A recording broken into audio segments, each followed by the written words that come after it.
Capítulo 6. Doutrina das penas eternas. Origem da doutrina das penas eternas. Argumentos a favor das penas eternas. Impossibilidade material das penas eternas. A doutrina das penas eternas fez sua época. Ezequiel contra a eternidade das penas e o pecado original. Origem da doutrina das penas eternas. 1. A crença na eternidade das penas perde cada dia tanto terreno que, sem ser profeta, cada um pode prever-lhe o fim próximo. Ela foi combatida com argumentos tão poderosos e tão peremptórios que parece quase supérfluo dela ocupar-se de hoje em diante, e que basta deixá-la morrer aos poucos. Entretanto, não se pode dissimular que, por caduca que seja, é ainda o ponto de reunião dos adversários das ideias novas, o que defendem com mais obstinação, porque é um dos lados mais vulneráveis e prevêem as consequências do seu fracasso. Desse ponto de vista, esta questão merece um exame sério. 2. A doutrina das penas eternas, bem como a do inferno material, tiveram a sua razão de ser, quando esse temor podia ser um freio para homens pouco avançados intelectual e moralmente, do mesmo modo que não foram, senão pouco ou nada, impressionados pela ideia de penas morais, não o teriam sido mais pelas penas temporárias. Não compreenderiam mesmo a justiça das penas graduadas e proporcionais, porque não estavam aptos a compreender as nuances delicadas do bem e do mal, nem o valor relativo das circunstâncias atenuantes ou agravantes. 3. Quanto mais os homens estão próximos do estado primitivo, tanto mais são materiais. O senso moral é o que se desenvolve neles o mais tardiamente. Por essa mesma razão, não podem fazer senão uma ideia muito imperfeita de Deus e dos seus atributos e uma não menos vaga da vida futura. Assemelham Deus à sua própria natureza. É para eles um soberano absoluto, tanto mais temível porque é invisível, igual a um monarca despótico, oculto em seu palácio, que não se mostra nunca aos seus súditos. Ele não é poderoso senão pela força material, porque não compreendem a força moral, não o veem senão armado de raio no meio de relâmpagos e tempestades, semeando na sua passagem a ruína e a desolação. A exemplo dos guerreiros invencíveis.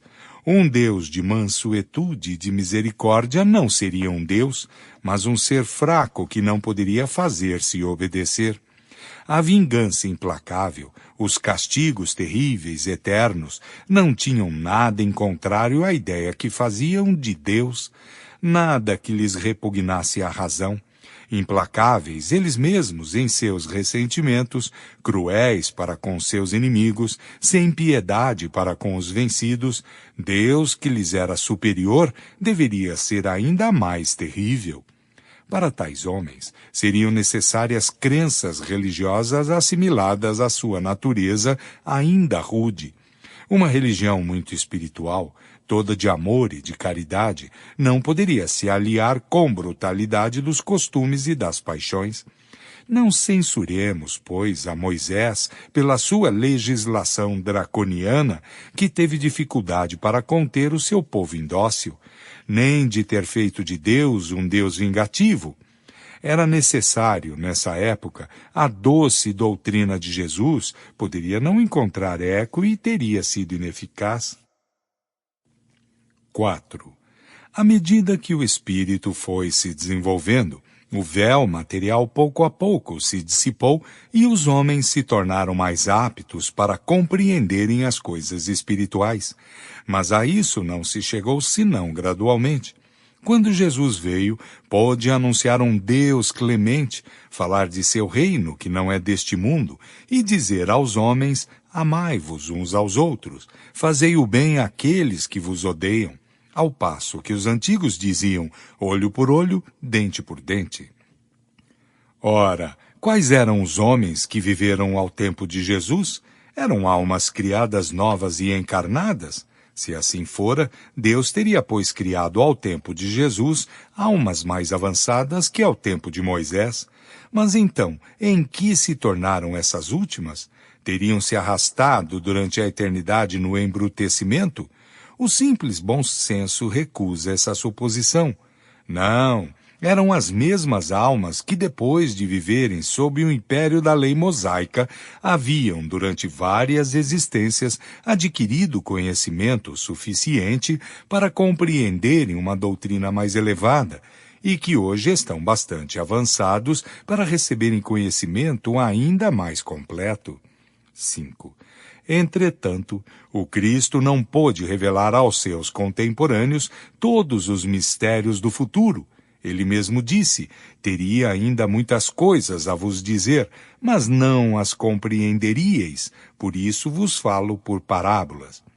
Sobre tudo o que diz respeito à moral, quer dizer aos deveres de homem a homem, foi muito explícito, porque tocando a corda sensível da vida material, sabia ser compreendido.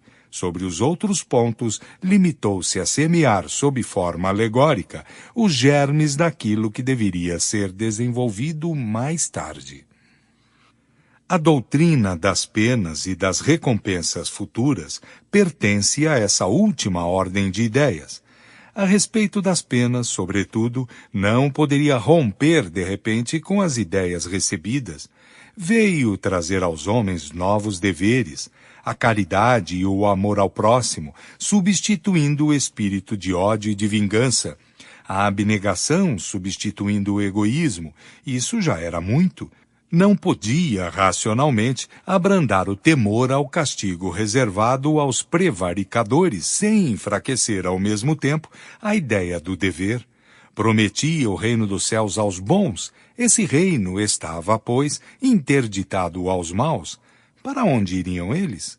Seria preciso uma contrapartida de natureza a impressionar inteligências ainda muito materiais para se identificarem com a vida espiritual, porque não se deve perder de vista que Jesus se dirigia ao povo, a parte menos esclarecida da sociedade, para a qual seriam necessárias imagens, de alguma sorte, palpáveis, e não ideias sutis. Por isso não entrou, a esse respeito, em detalhes supérfluos. Bastou-lhe opor uma punição à recompensa. Não seria preciso mais naquela época. 6. Se Jesus ameaçou os culpados com o fogo eterno, ameaçou-os também de serem atirados à Geena. Ora, o que era Geena? Um lugar nas proximidades de Jerusalém, um depósito onde se atiravam as imundícies da cidade. Seria preciso, pois, também tomar isso ao pé da letra? Era uma dessas figuras enérgicas com a ajuda das quais ele impressionava as massas. Não ocorria o mesmo com o fogo eterno. Se tal não tivera sido seu pensamento, estaria em contradição consigo mesmo, exaltando a clemência e a misericórdia de Deus, porque a clemência e a inexorabilidade são contrários que se anulam.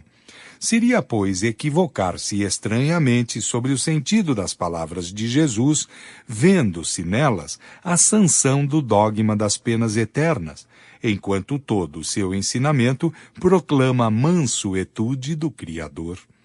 Na oração dominical, nos ensina a dizer: Senhor, perdoai as nossas ofensas, como nós perdoamos aqueles que nos ofenderam. Se o culpado não tivesse nenhum perdão a esperar, seria inútil pedi-lo, mas esse perdão não tem condições? É uma graça, uma remissão pura e simples da pena incorrida? Não. A medida desse perdão está subordinada à maneira pela qual seremos perdoados. Quer dizer que se nós não perdoamos, não seremos perdoados.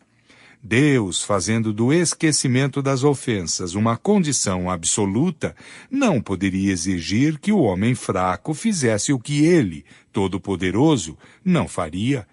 A oração dominical é um protesto diário contra a eterna vingança de Deus. 7.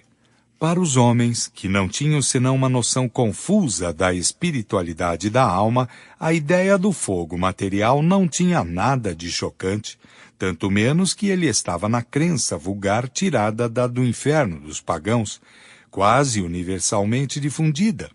A eternidade da pena não tinha mais nada que repugnasse a essa gente submissa, há séculos, à legislação do terrível Jeová. No pensamento de Jesus, o fogo eterno não poderia ser, pois senão uma figura. Pouco lhe importava que essa figura fosse tomada ao pé da letra, se devia servir de freio. Sabia bem que o tempo e o progresso deveriam se encarregar de fazer compreender o seu sentido alegórico, sobretudo porque, segundo a sua predição, o Espírito de verdade viria esclarecer os homens sobre todas as coisas. O caráter essencial das penas irrevogáveis é a ineficácia do arrependimento. Ora, Jesus jamais disse que o arrependimento não encontraria graça diante de Deus. Em toda oportunidade, ao contrário, mostra a Deus clemente, misericordioso, prestes a receber o filho pródigo de volta ao teto paterno. Não o mostra inflexível, senão para o pecador endurecido. Mas se tem o castigo numa das mãos, na outra tem sempre o perdão prestes a se estender sobre o culpado, desde que se volte sinceramente a ele. Este não é, certamente, o quadro de um Deus sem piedade. Há que se notar também que Jesus não pronunciou contra ninguém, mesmo contra os maiores culpados, condenação irremissível. 8. Todas as religiões primitivas, de acordo com o caráter dos povos, tiveram deuses guerreiros que combatiam à frente dos exércitos. O Jeová dos Hebreus lhes fornecia 1000 meios de exterminarem seus inimigos. Recompensava-os pela vitória ou punia-os pela derrota. Segundo a ideia que se fazia de Deus, acreditava-se honrá-lo ou apaziguá-lo com o sangue dos animais ou dos homens. Daí os sacrifícios ensanguentados, que desempenharam tão grande papel em todas as religiões antigas. Os judeus haviam abolido os sacrifícios humanos. Os cristãos, malgrado os ensinamentos do Cristo, acreditaram por longo tempo honrar o Criador, entregando-se por milhares à chama e às torturas, aqueles a quem chamavam heréticos. Eram, sob uma ou outra forma, verdadeiros sacrifícios humanos, uma vez que o faziam para a maior glória de Deus, e com acompanhamento de cerimônias religiosas. Hoje mesmo, invocam ainda o Deus dos exércitos antes do combate e o glorificam depois da vitória, e isso frequentemente para as causas mais injustas e as mais anticristãs. 9. Quanto o homem é lento para se desfazer dos seus preconceitos, dos seus hábitos, das suas ideias primitivas. 40 séculos nos separam de Moisés e nossa geração cristã vê ainda traços dos antigos usos bárbaros consagrados, ou pelo menos aprovados pela religião atual. Foi preciso o poder da opinião dos não-ortodoxos, daqueles que foram considerados heréticos, para pôr termo às fogueiras e fazer compreender a verdadeira grandeza de Deus.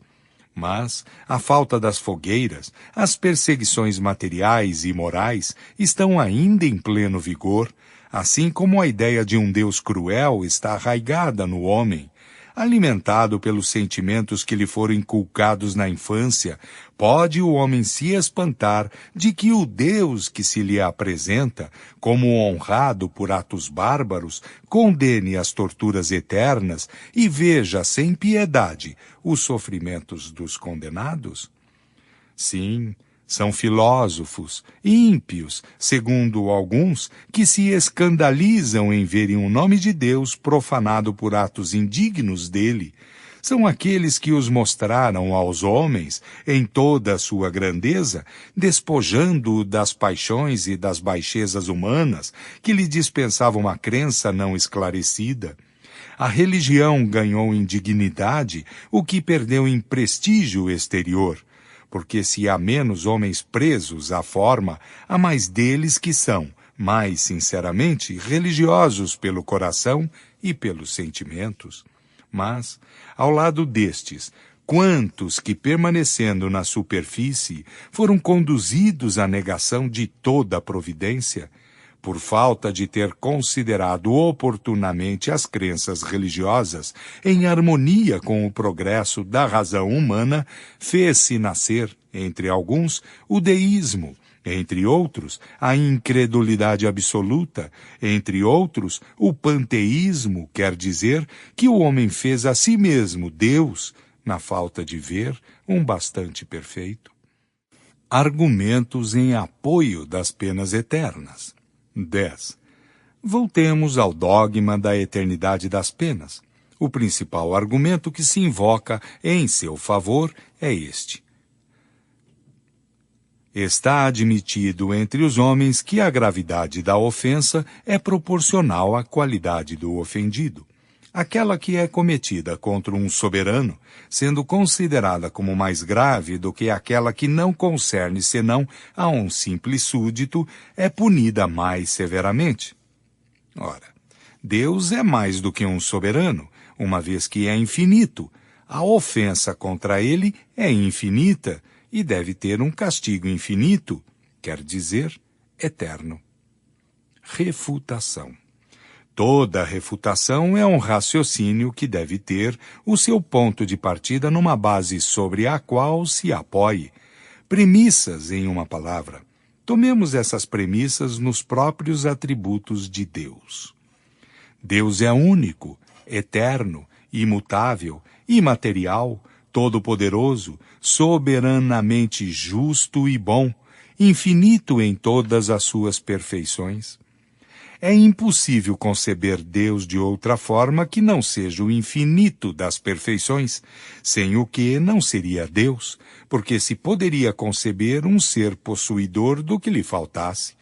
Para que seja único, acima de todos os seres, é preciso que ninguém possa superá-lo nem igualá-lo no que quer que seja.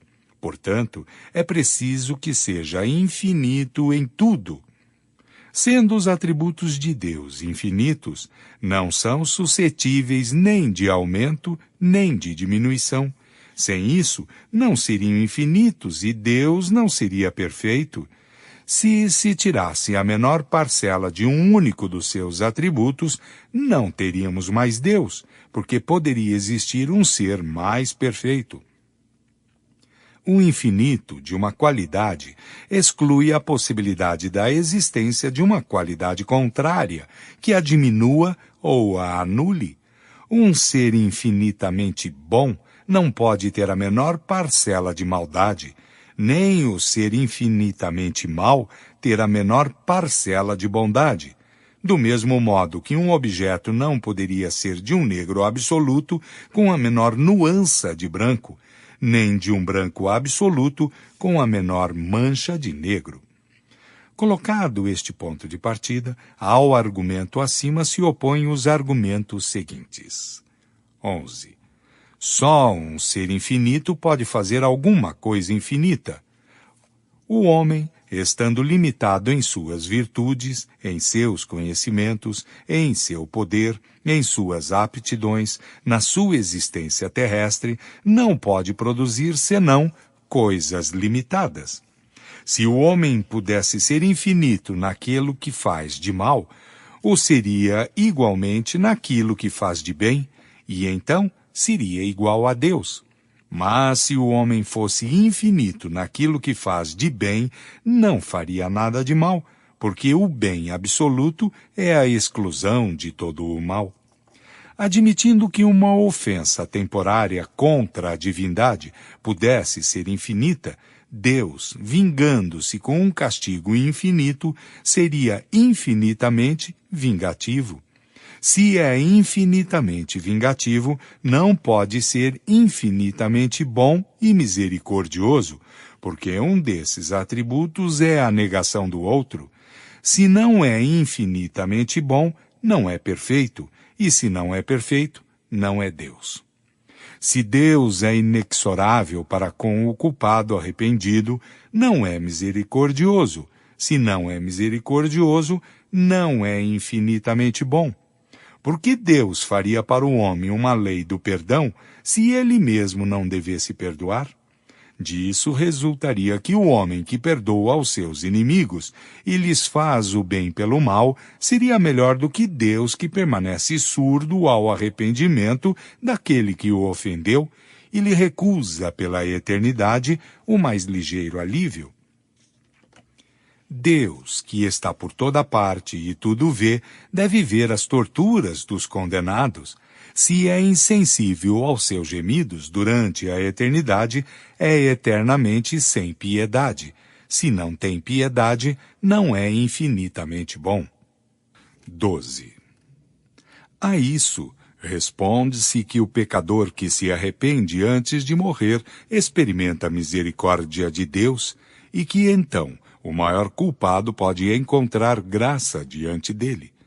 Isso não se coloca em dúvida e concebe-se que Deus não perdoe senão ao arrependido e seja inflexível para com os endurecidos, mas se ele é cheio de misericórdia para a alma que se arrepende antes de ter deixado o seu corpo, por que cessaria de sê-lo para aquela que se arrepende depois da morte? Porque o arrependimento não teria eficácia senão durante a vida, que é apenas um instante, e não o teria mais durante a eternidade, que não tem fim? Se a bondade e a misericórdia de Deus estão circunscritas em um tempo dado, elas não são infinitas, e Deus não é infinitamente bom. 13. Deus é soberanamente justo. A soberana justiça não é a justiça mais inexorável, nem a que deixa toda a falta impune. É aquela que tem a conta mais rigorosa do bem e do mal, que recompensa um e pune o outro na mais equânime proporção, e nunca se engana. Se para uma falta temporária, que sempre é o resultado da natureza imperfeita do homem e frequentemente do meio onde se encontra, a alma pode ser punida eternamente, sem esperança de alívio e de perdão, não há nenhuma proporção entre a falta e a punição. Não há, pois, justiça. Se o culpado retorna a Deus, se arrepende e pede para reparar o mal que fez, é um retorno ao bem, aos bons sentimentos. Se o castigo é irrevogável, esse retorno ao bem não tem fruto, uma vez que não se levou em conta o bem, não há justiça. Entre os homens, o condenado que se emenda vê a sua pena comutada, às vezes mesmo suprimida. Haveria, pois, na justiça humana mais equidade do que na justiça divina. Se a condenação é irrevogável, o arrependimento é inútil. O culpado, não tendo nada a esperar do seu retorno ao bem, persiste no mal, de modo que não somente Deus o condena a sofrer perpetuamente, mas ainda a permanecer no mal pela eternidade. Não estariam aí nem a justiça e nem a bondade. 14. Sendo infinito em todas as coisas, Deus deve tudo conhecer, o passado e o futuro. Deve saber, no momento da criação de uma alma, se ela falirá assaz gravemente para ser condenada pela eternidade. Se não sabe, seu saber não é infinito, e então não é Deus. Se o sabe, cria voluntariamente um ser destinado desde a sua formação às torturas sem fim, e então não é bom. Se Deus, tocado pelo arrependimento de um condenado, pode estender sobre ele a sua misericórdia e retirá-lo do inferno, não há mais penas eternas, e o julgamento pronunciado pelos homens está revogado. 15. A doutrina das penas eternas absolutas conduz, pois, forçosamente à negação ou à diminuição de alguns dos atributos de Deus.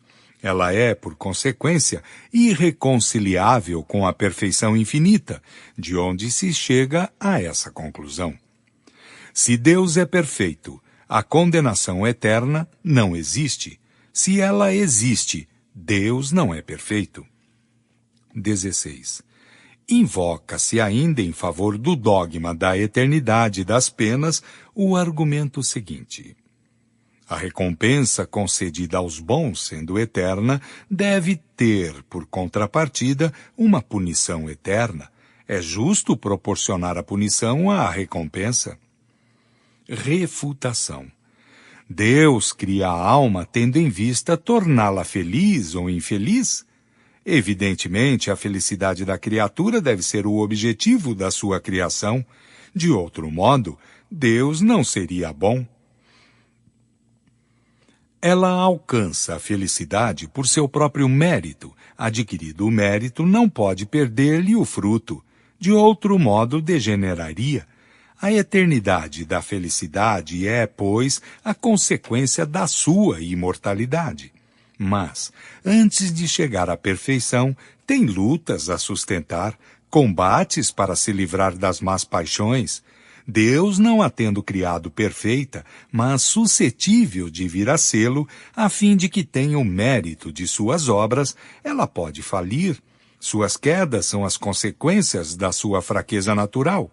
Se por uma queda ela devesse ser punida eternamente, poder-se-ia perguntar por que Deus não a criou mais forte.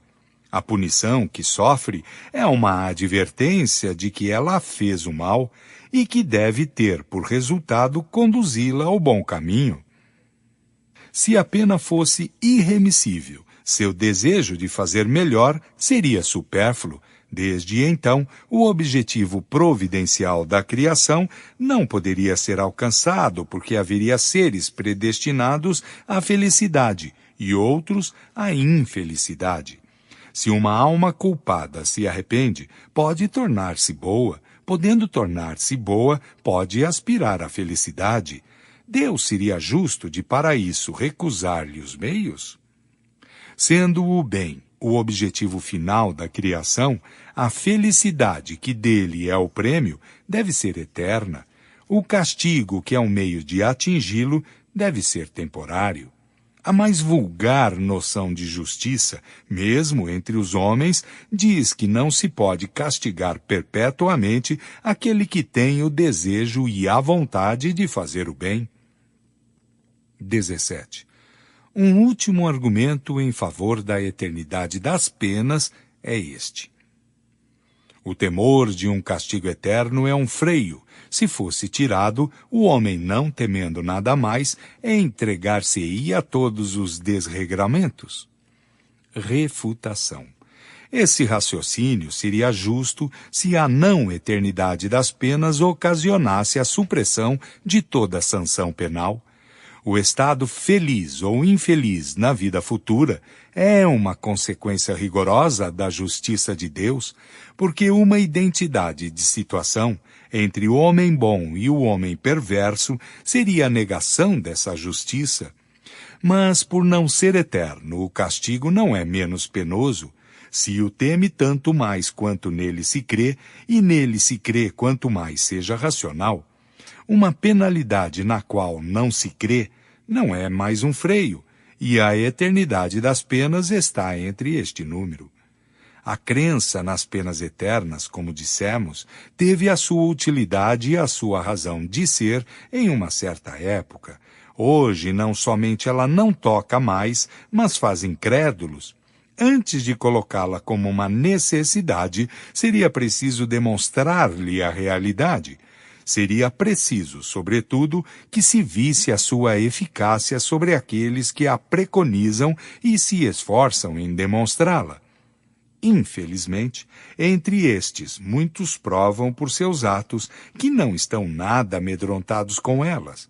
Se é ineficaz para reprimir o mal entre aqueles que dizem nela crer, que império pode ter sobre aqueles que material das penas eternas? 18. Até aqui, o dogma da eternidade das penas não foi combatido senão pelo raciocínio. Vamos mostrá-lo em contradição com os fatos positivos que temos sob os olhos e provar-lhe a impossibilidade. Segundo esse dogma, a sorte da alma está irrevogavelmente fixada depois da morte.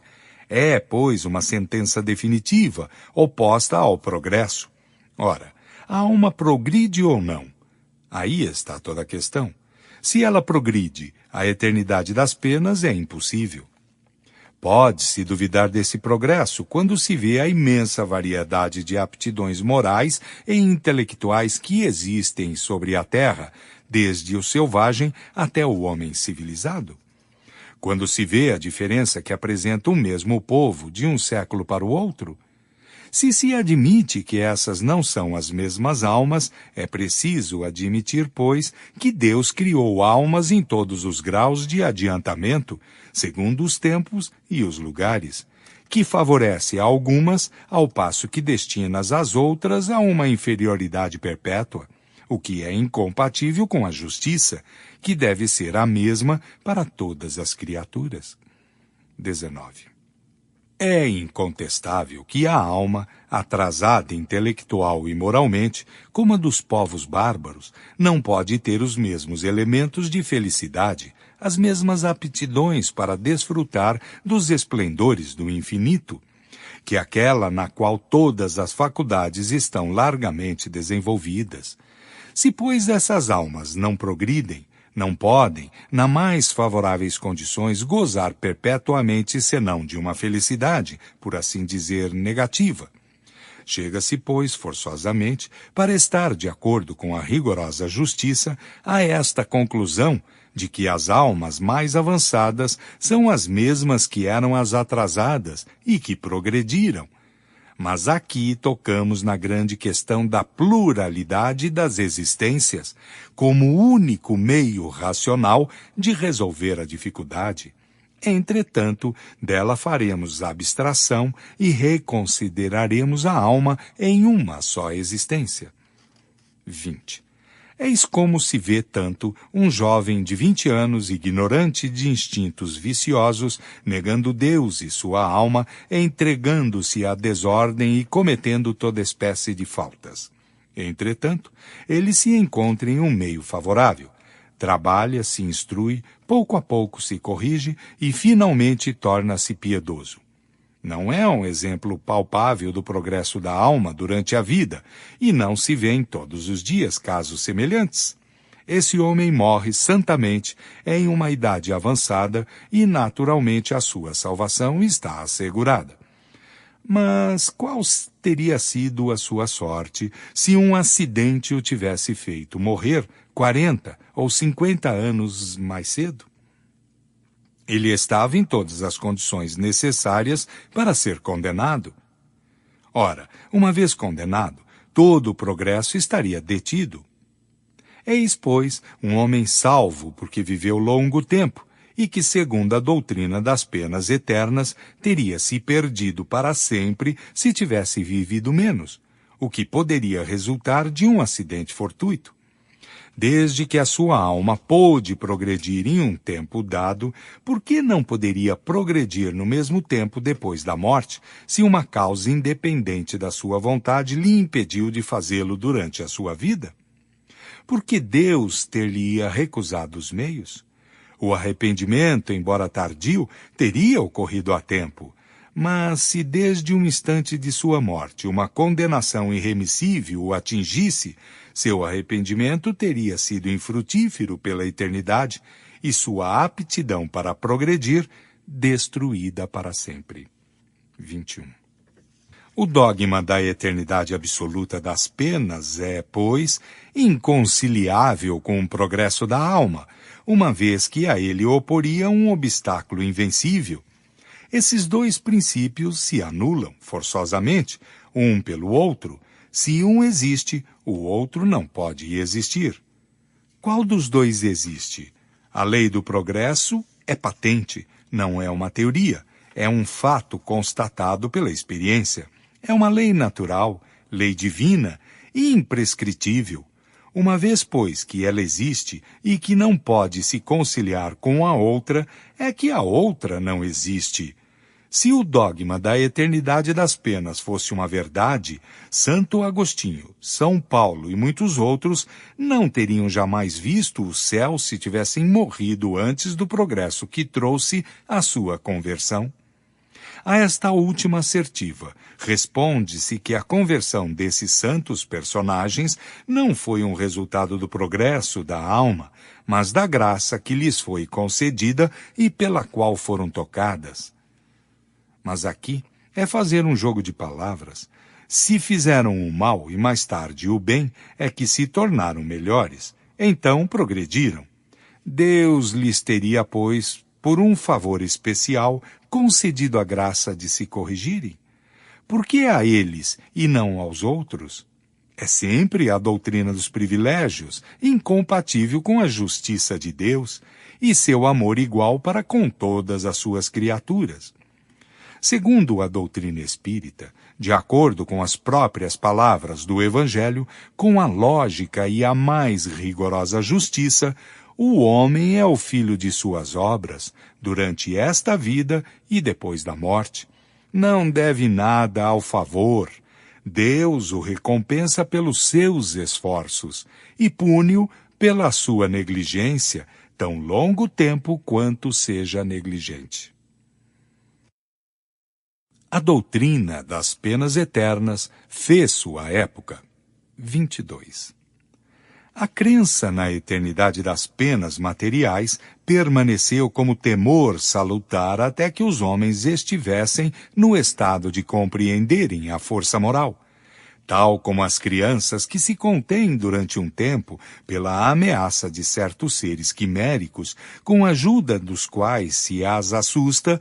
Mas chega um momento quando a razão da criança por si mesma faz justiça aos contos com os quais foi embalada, tornando-se absurdo pretender dirigi-las pelos mesmos meios.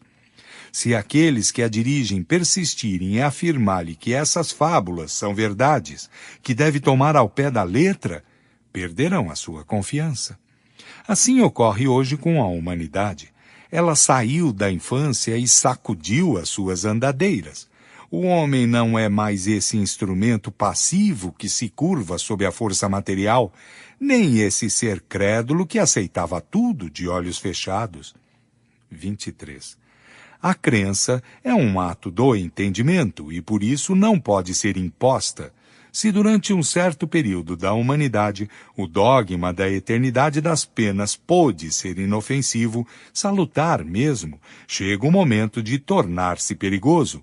Com efeito, desde o instante em que o imponhais como verdade absoluta, quando a razão o repele, disso resulta necessariamente de duas coisas uma. Ou o homem quer crer e procura uma crença mais racional e então se separa de vós, ou bem não crê mais em nada. É evidente para quem estudou a questão a sangue frio que em nossos dias o dogma da eternidade das penas fez mais materialistas e ateus do que todos os filósofos. As ideias seguem um curso incessantemente progressivo. Não se pode governar os homens senão seguindo esse curso. Querer detê-lo ou fazê-lo retroceder, ou simplesmente permanecer atrasado quando ele avança, é perder-se. Seguir ou não seguir, esse movimento é uma questão de vida ou de morte para as religiões, assim como para os governantes. É um bem? É um mal?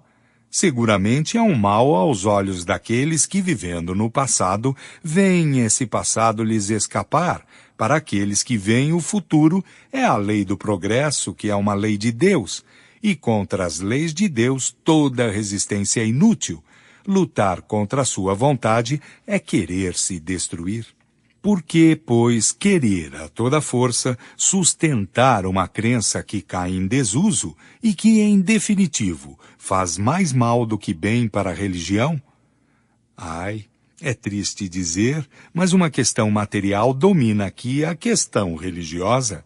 Essa crença foi largamente explorada com a ajuda do pensamento vigente de que, com dinheiro, poder-se-ia abrir as portas do céu e se preservar do inferno.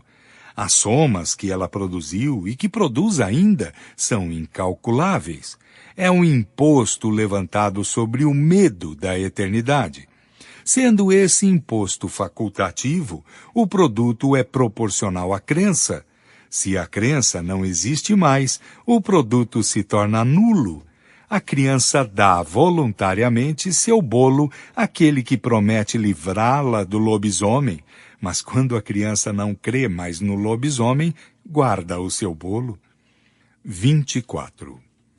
A nova revelação, dando ideias mais sensatas da vida futura e provando que se pode chegar à salvação pelas próprias obras, deve encontrar uma oposição tanto mais viva quanto mais seca uma fonte importante de receita.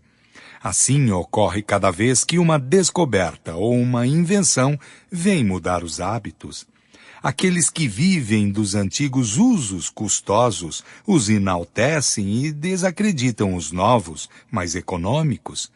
Crê-se, por exemplo, que a imprensa, malgrado os serviços que deveria prestar à humanidade, deva ter sido aclamada pela numerosa classe dos copistas. Não, certamente, eles deveram maldizê-la. Assim deve ter sido com as máquinas, as estradas de ferro e 100 outras coisas.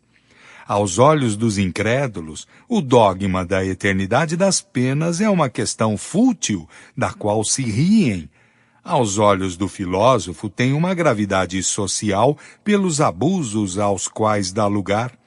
O homem verdadeiramente religioso vê a dignidade da religião interessada na destruição desses abusos e da sua causa. Ezequiel contra a eternidade das penas e o pecado original. 25. Aqueles que pretendam encontrar na Bíblia justificativa da eternidade das penas pode-se opor os textos contrários que não deixam nenhuma ambiguidade.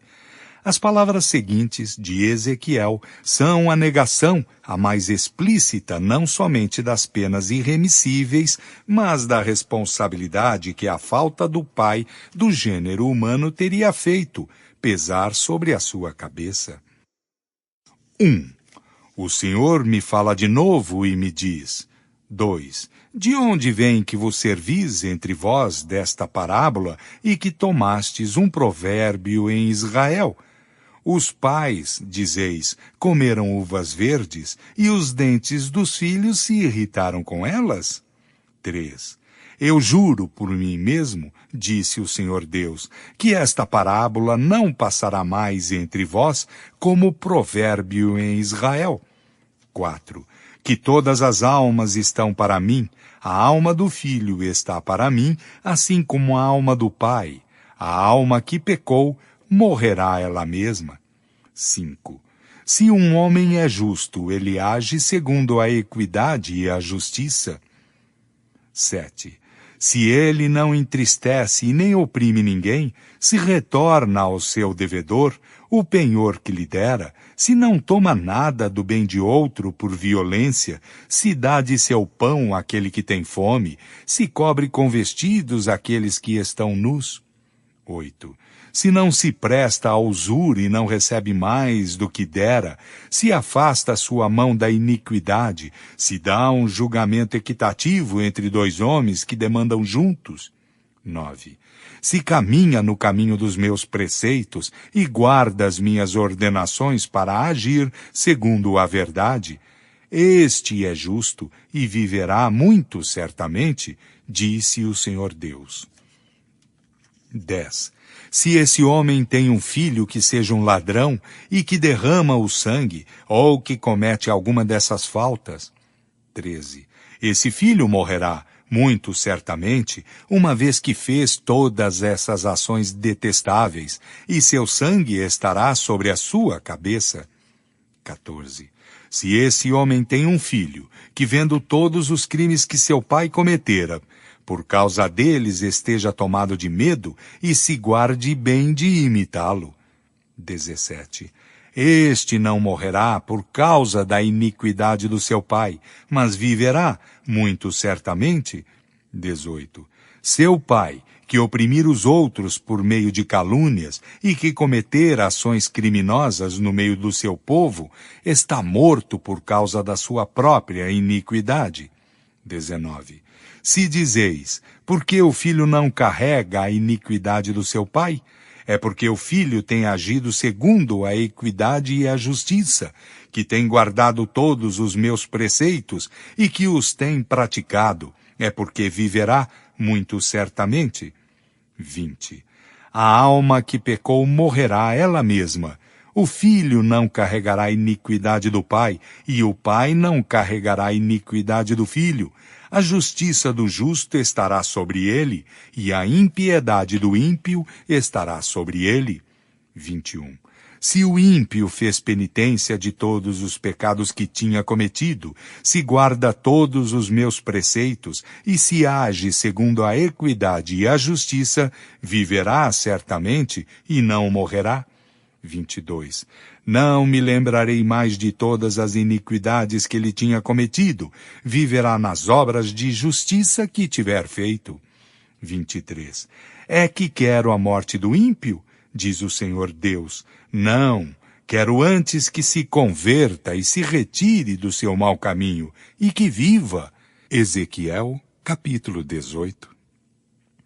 Dizei-lhes estas palavras. Juro por mim mesmo, disse o Senhor Deus, que não quero a morte do ímpio, mas que quero que o ímpio se converta, que deixe seu mau caminho e que viva. Ezequiel, capítulo 23, versículo 2. Capítulo 7. As penas futuras segundo o Espiritismo. A carne é fraca. Princípios da doutrina espírita sobre as penas futuras. Código Penal da vida futura. A carne é fraca. Há tendências viciosas que são, evidentemente, inerentes ao espírito, porque dizem respeito mais ao moral do que ao físico. Outras parecem antes consequentes do organismo, e por esse motivo delas alguém se crê menos responsável. Tais são as predisposições à cólera, à voluptuosidade, à sensualidade, etc. É perfeitamente reconhecido hoje pelas filosofias espiritualistas que os órgãos cerebrais, correspondendo a diversas aptidões, devem seu desenvolvimento à atividade do espírito, que esse desenvolvimento é assim, um efeito e não uma causa. Um homem não é músico porque tenha a bossa da música, mas possui essa aptidão porque seu espírito é músico. Se a atividade do espírito reage sobre o cérebro, deve reagir igualmente sobre as outras partes do organismo. O espírito é, assim, artífice do seu próprio corpo, que conforma, por assim dizer, a fim de apropriá-lo às suas necessidades e à manifestação das suas tendências. Isto posto, a perfeição do corpo das raças avançadas não seria o produto de criações distintas, mas o resultado do trabalho do espírito, que aperfeiçoa o seu aparelhamento à medida que as suas faculdades aumentam. Por uma consequência natural desse princípio, as disposições morais do espírito devem modificar as qualidades do sangue, dar-lhe maior ou menor atividade, provocar uma secreção mais ou menos abundante de bilis ou outros fluidos. É assim, por exemplo, que o guloso sente chegar a saliva à boca diante de uma comida apetitosa. Não é a comida que pode superexcitar o órgão do gosto, uma vez que com ele não tem contato. É, pois, o espírito cuja sensibilidade é despertada que age pelo pensamento sobre esse órgão, ao passo que sobre um outro a visão dessa comida não produz nenhum efeito. É ainda pela mesma razão que uma pessoa sensível verte facilmente as lágrimas. Não é a abundância das lágrimas que dá a sensibilidade ao espírito, mas é a sensibilidade do espírito que provoca a secreção abundante das lágrimas. Sob o império da sensibilidade, o organismo está apropriado para essa disposição normal do espírito, como estava apropriado à do espírito guloso. Seguindo essa ordem de ideias, compreende-se que um espírito irracível deve possuir um temperamento bilioso, de onde se segue que um homem não é colérico porque seja bilioso, mas é bilioso porque é colérico. Ocorre o mesmo com todas as outras disposições instintivas. Um espírito mole e indolente deixará o seu organismo num estado de atonia com relação ao seu caráter, ao passo que, se é ativo e enérgico, dará ao seu sangue, aos seus nervos, qualidades muito diferentes. A ação do espírito sobre o físico é de tal modo evidente que se vêem frequentemente graves desordens orgânicas se produzirem pelo efeito de violentas comoções morais. A expressão vulgar, a emoção lhe altera o sangue, não está tão privada de sentido como se poderia crer. Ora, o que pôde alterar o sangue senão as disposições morais do espírito? Pode-se, pois, admitir que o temperamento é, pelo menos em parte, determinado pela natureza do espírito, que é a causa e não o efeito. Dizemos em parte porque há casos em que o físico, evidentemente, influi sobre o moral. É quando um estado mórbido ou anormal é determinado por uma causa externa, acidental, independente do espírito, como a temperatura, o clima, os vícios hereditários de constituição, um mal-estar passageiro, etc. O moral do espírito pode, então, ser afetado em suas manifestações pelo estado patológico, sem que a sua natureza intrínseca seja modificada. Excusar-se de suas faltas, em razão da fraqueza da carne, não é, pois, senão um subterfúgio para escapar da responsabilidade. A carne não é fraca senão porque o espírito é fraco, o que reverte a questão e deixa ao espírito a responsabilidade de todos os seus atos. A carne, que não tem nem pensamento e nem vontade, não prevalece jamais sobre o espírito, que é o ser pensante e que decide.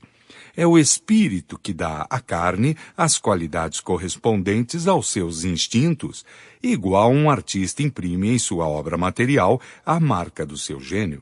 O espírito liberto dos instintos da bestialidade modela um corpo que não é mais um tirano para suas aspirações em direção da espiritualidade do seu ser. É, então, que o homem come para viver, porque viver é uma necessidade, mas não vive mais para comer.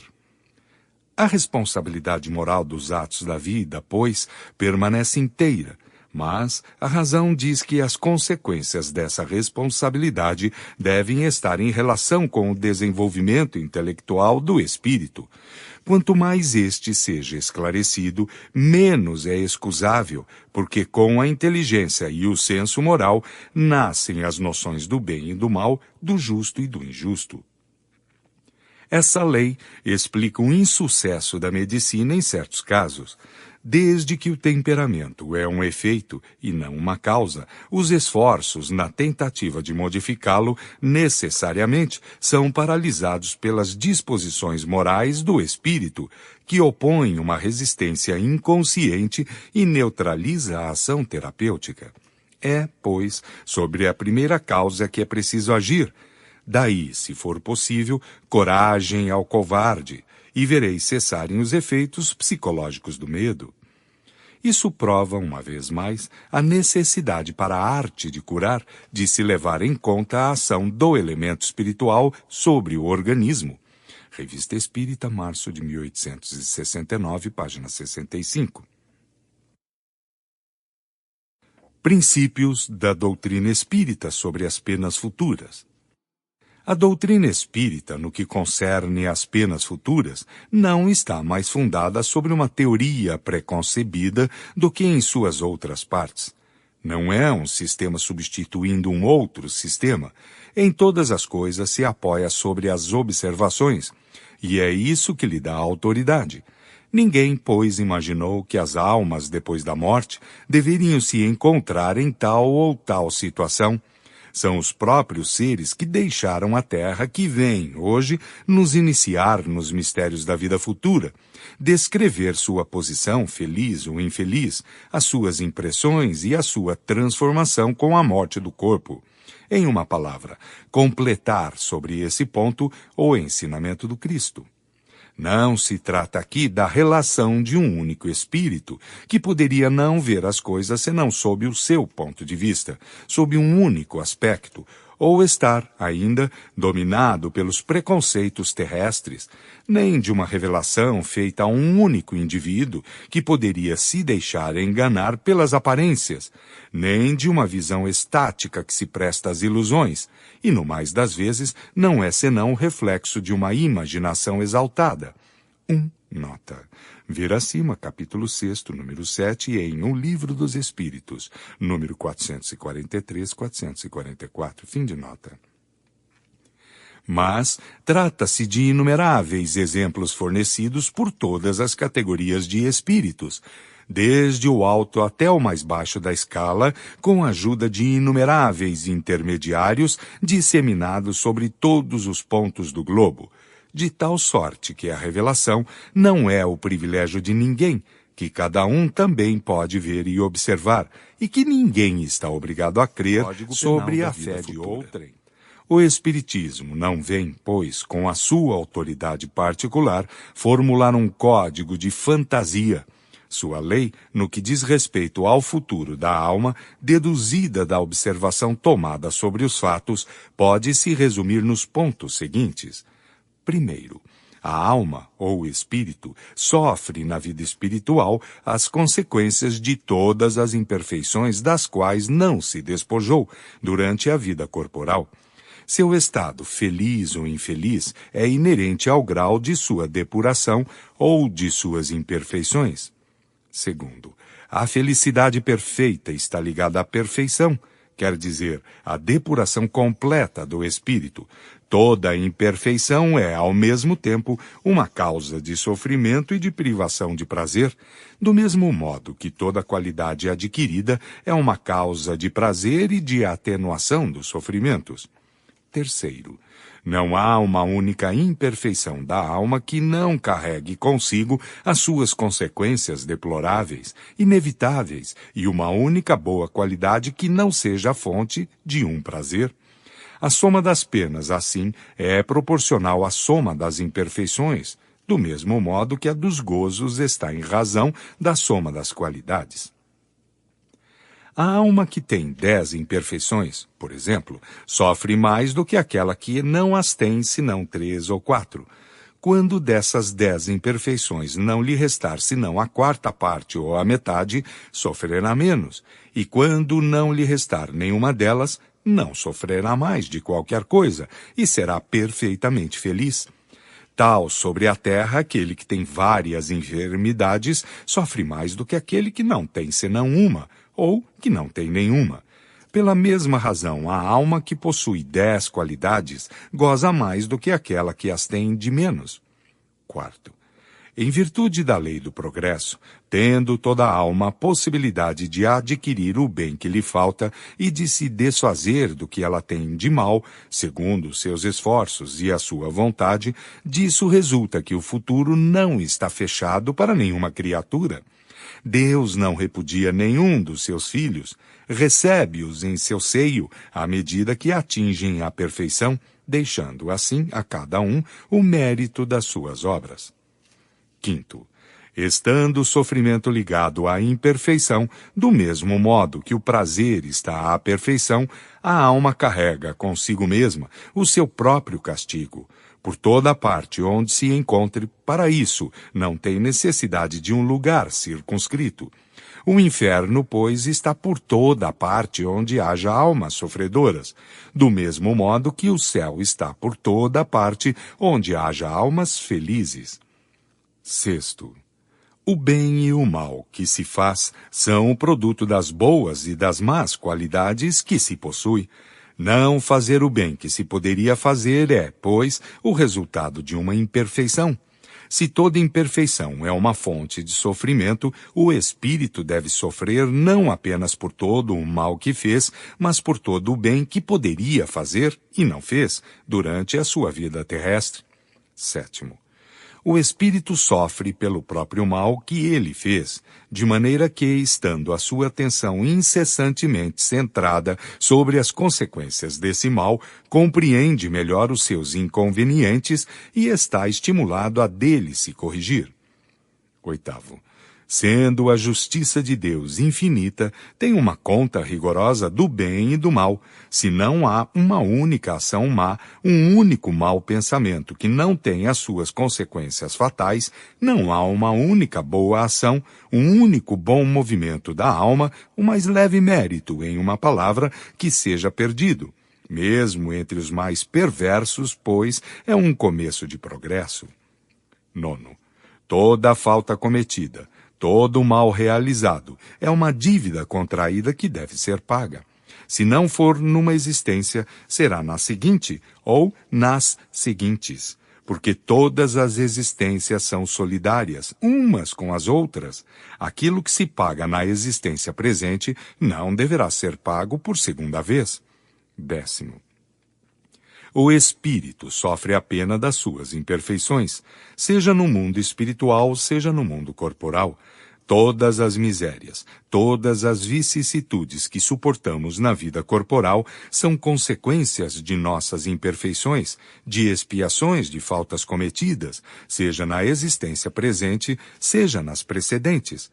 Pela natureza dos sofrimentos e das vicissitudes que se experimentam na vida corporal, pode-se julgar da natureza das faltas cometidas em uma precedente existência e das imperfeições que lhes são causa. 11º. A expiação varia segundo a natureza e a gravidade das faltas. A mesma falta pode, assim, dar lugar a expiações diferentes segundo as circunstâncias, atenuantes ou agravantes, nas quais foram cometidas. 12º. Não há, sob o aspecto da natureza e da duração do castigo, nenhuma regra absoluta e uniforme. A única lei geral é que toda falta recebe a sua punição, e toda boa ação a sua recompensa, segundo o seu valor. 13º. A duração do castigo está subordinada à melhoria do espírito culpado. Nenhuma condenação por tempo determinado é pronunciada contra ele. O que Deus exige para pôr termo aos seus sofrimentos é uma melhoria séria, efetiva e um retorno sincero ao bem. O espírito é, assim, sempre o árbitro da sua própria sorte. Pode prolongar os seus sofrimentos pelo seu endurecimento no mal, abrandá-los ou abreviá-los por seus esforços para fazer o bem. Uma condenação, por um tempo determinado qualquer, teria o duplo inconveniente ou de continuar a ferir o espírito, que teria se melhorado, ou de cessar quando este ainda estaria no mal. Deus, que é justo, pune o mal quando ele existe, e cessa de punir quando o mal não existe mais. Nota. Ver acima, capítulo 6, número 25, citação de Ezequiel. Fim de nota. Ou, se quer, sendo o mal moral, por si mesmo, uma causa de sofrimento, o sofrimento dura tão longo tempo quanto o mal subsista, a sua intensidade diminui à medida que o mal se enfraquece. 14º.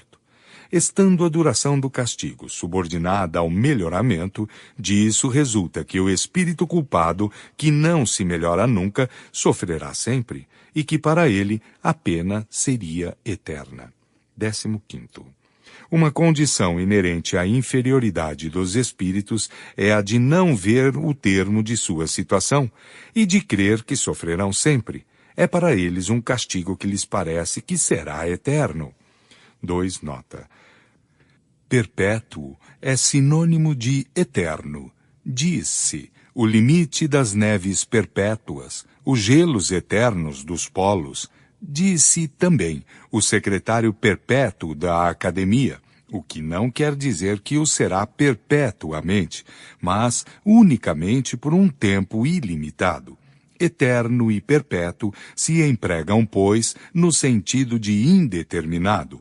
Nessa acepção, pode-se dizer que as penas são eternas, se entende que não têm uma duração limitada. São eternas para o espírito que não lhes vê o fim. Fim de nota. 16º.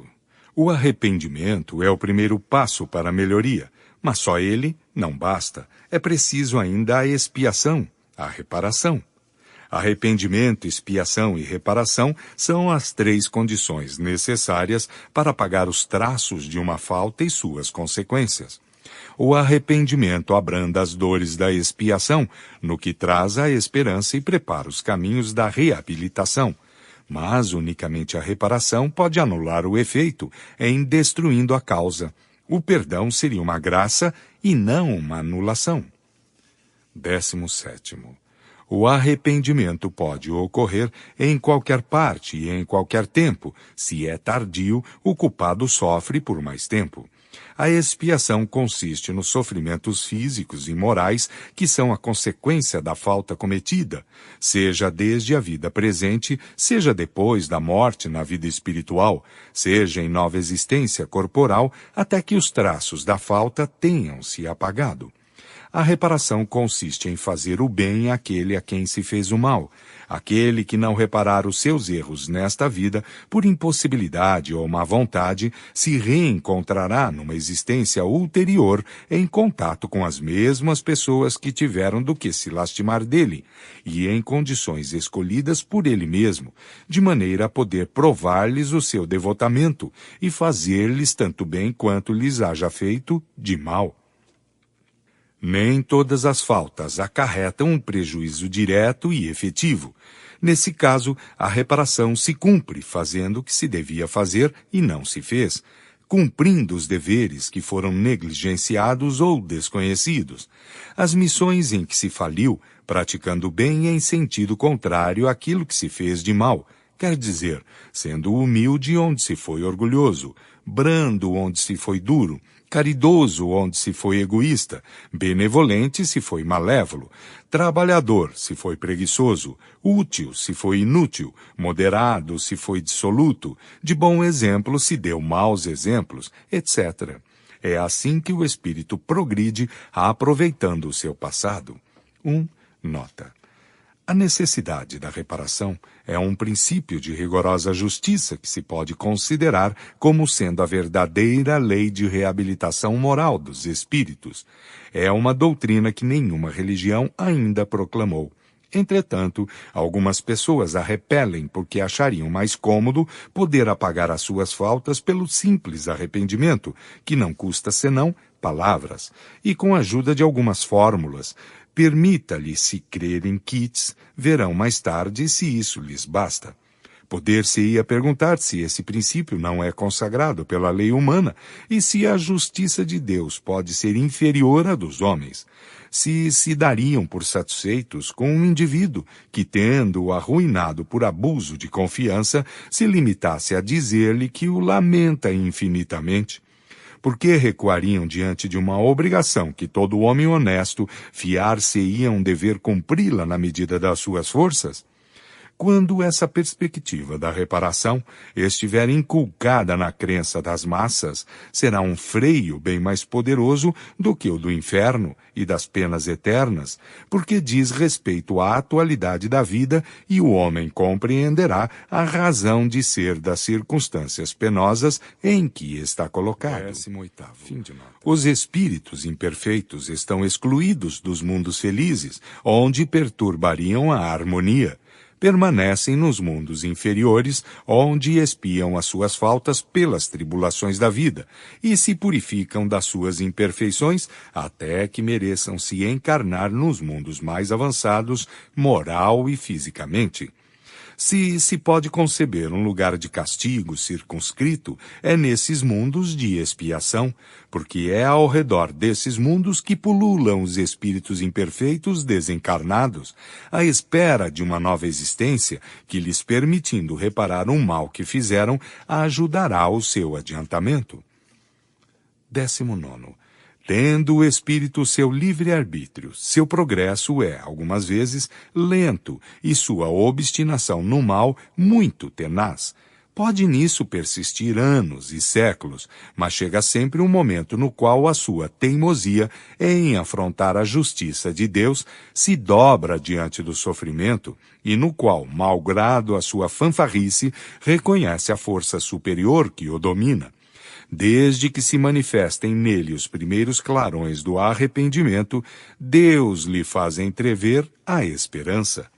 Nenhum espírito está nas condições de não se melhorar nunca. De outro modo, estaria fatalmente destinado a uma eterna inferioridade e escaparia da lei do progresso que rege providencialmente todas as criaturas. 20.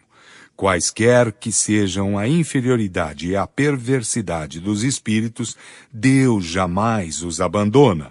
Todos têm o seu anjo guardião que vela por eles, espreita os movimentos da sua alma e se esforça em suscitar neles bons pensamentos, o desejo de progredir e de reparar, numa nova existência, o mal que fizeram.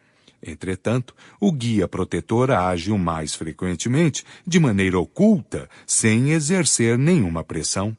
O espírito deve se melhorar em razão da sua própria vontade, e não em consequência de um constrangimento qualquer. Age bem ou mal em virtude do seu livre-arbítrio, mas sem estar fatalmente impulsionado num sentido ou noutro. Se fez mal, sofre-lhe as consequências por tão longo tempo quanto tenha permanecido no mau caminho. Desde que dê um passo em direção do bem, sente-lhe imediatamente os efeitos.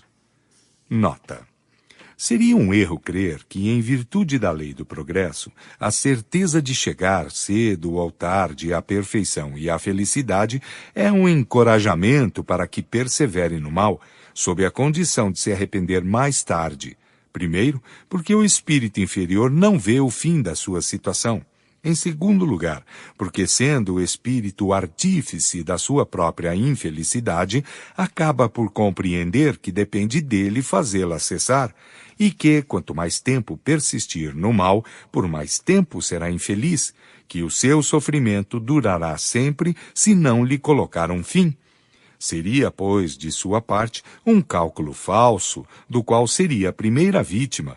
Se, ao contrário, segundo o dogma das penas irremissíveis, toda a esperança lhe estivesse para sempre sustada, não teria nenhum interesse em se voltar para o bem, que lhe seria sem proveito. Diante dessa lei, cai igualmente a objeção tirada da presciência divina.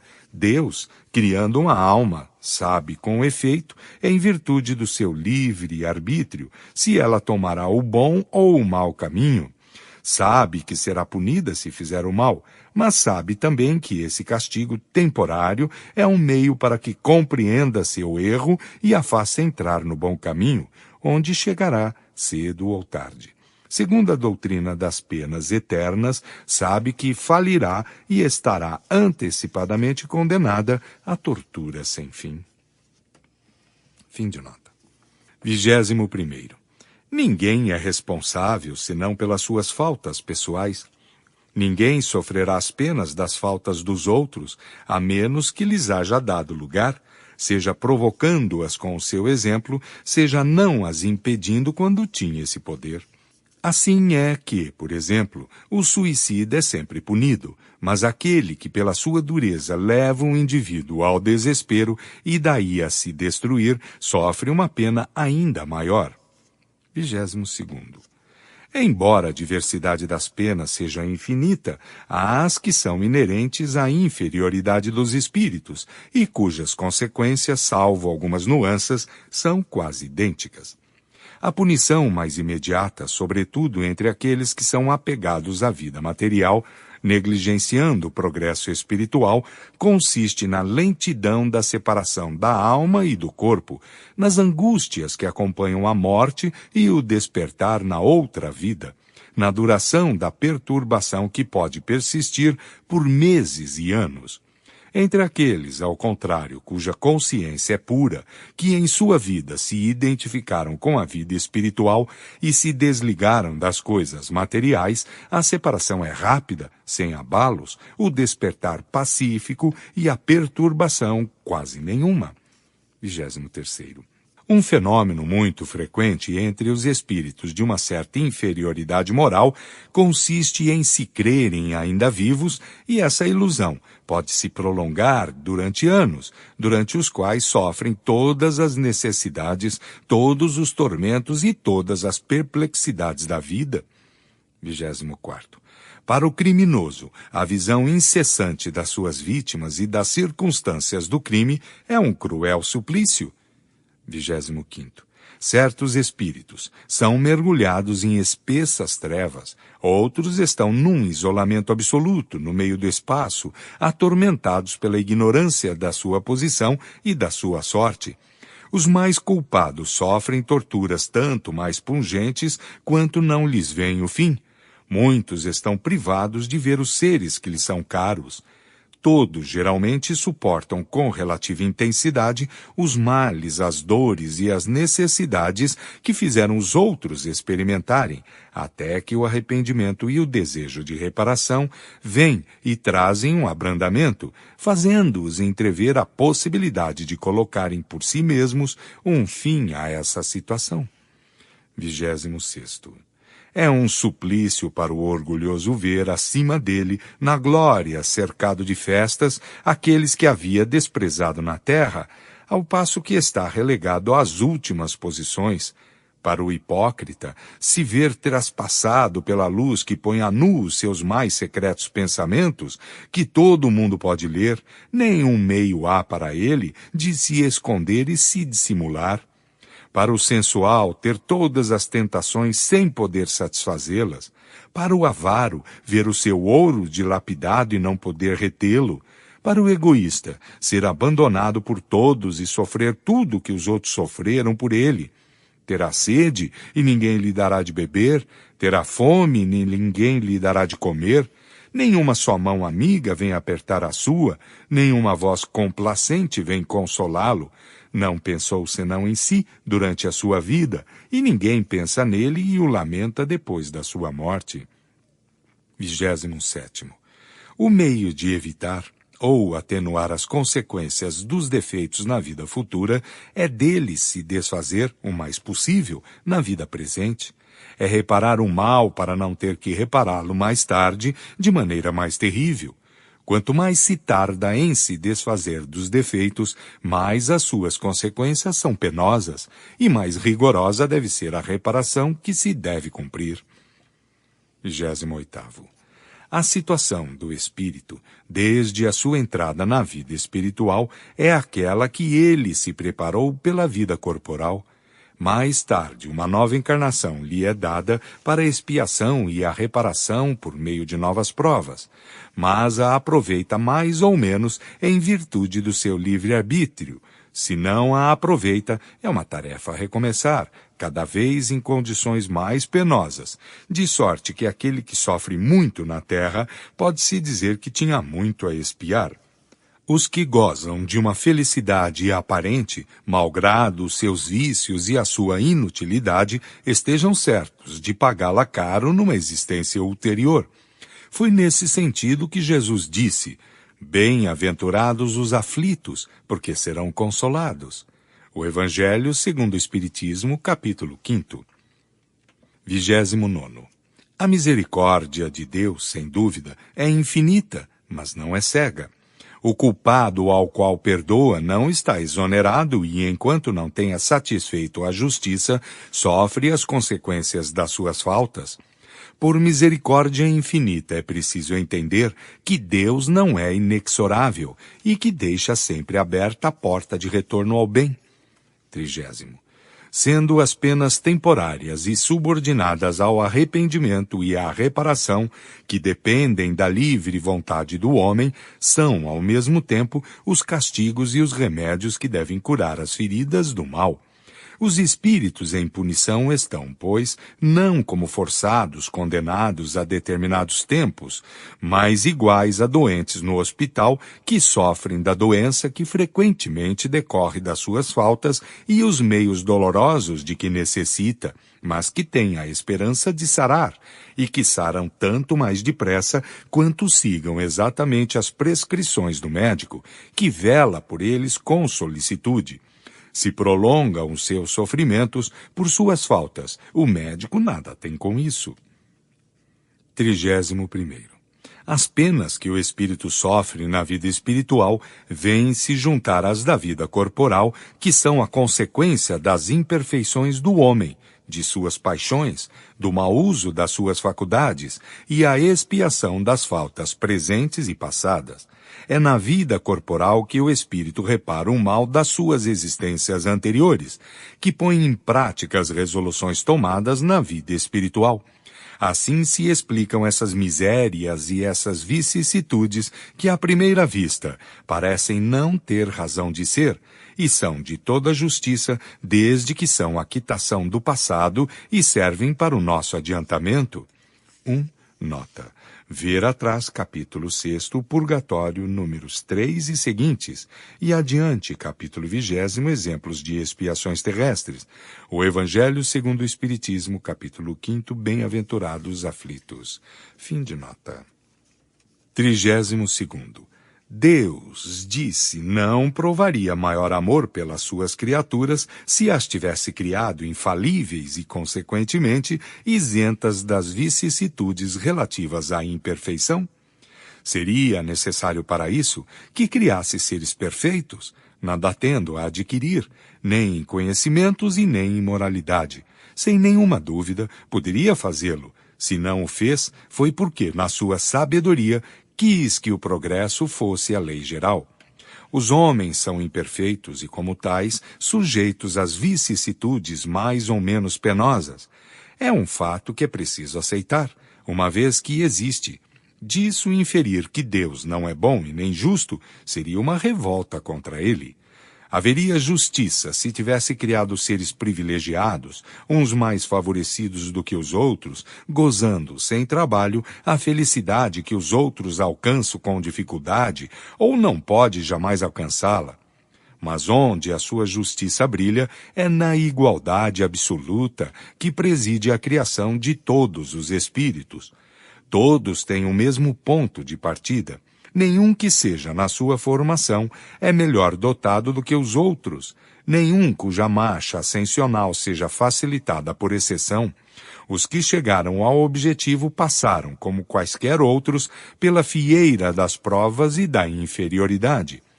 Isto admitindo, o que de mais justo do que a liberdade de ação deixada a cada um? O caminho da felicidade está aberto a todos. O objetivo é o mesmo para todos. As condições para alcançá-lo são as mesmas para todos. A lei, gravada em todas as consciências, é ensinada a todos. Deus fez da felicidade o prêmio do trabalho e não do favor, a fim de que cada um dela tivesse o mérito. Ninguém está livre de trabalhar ou de nada fazer para o seu adiantamento. Aquele que trabalha muito e depressa, disso é mais cedo recompensado. Aquele que se extravia do caminho ou perde o seu tempo, retarda a sua chegada. E isso não pode atribuir senão a si mesmo. O bem e o mal são voluntários e facultativos. Sendo o homem livre, não é impelido nem para um e nem para outro. 33. Malgrado a diversidade dos gêneros e dos graus de sofrimento dos espíritos imperfeitos, o Código Penal da vida futura pode se resumir nestes 3 princípios. O sofrimento está ligado à imperfeição. Toda imperfeição e toda falta que lhe é consequente carrega consigo seu próprio castigo, por suas consequências naturais e inevitáveis, como a doença é a consequência dos excessos, o tédio a da ociosidade, sem que haja uma condenação especial para cada falta e cada indivíduo. Todo homem, podendo se desfazer das suas imperfeições por efeito da sua vontade, pode se poupar dos males que são as suas consequências e assegurar a sua felicidade futura. Tal é a lei da justiça divina, a cada um segundo as suas obras, no céu como na terra.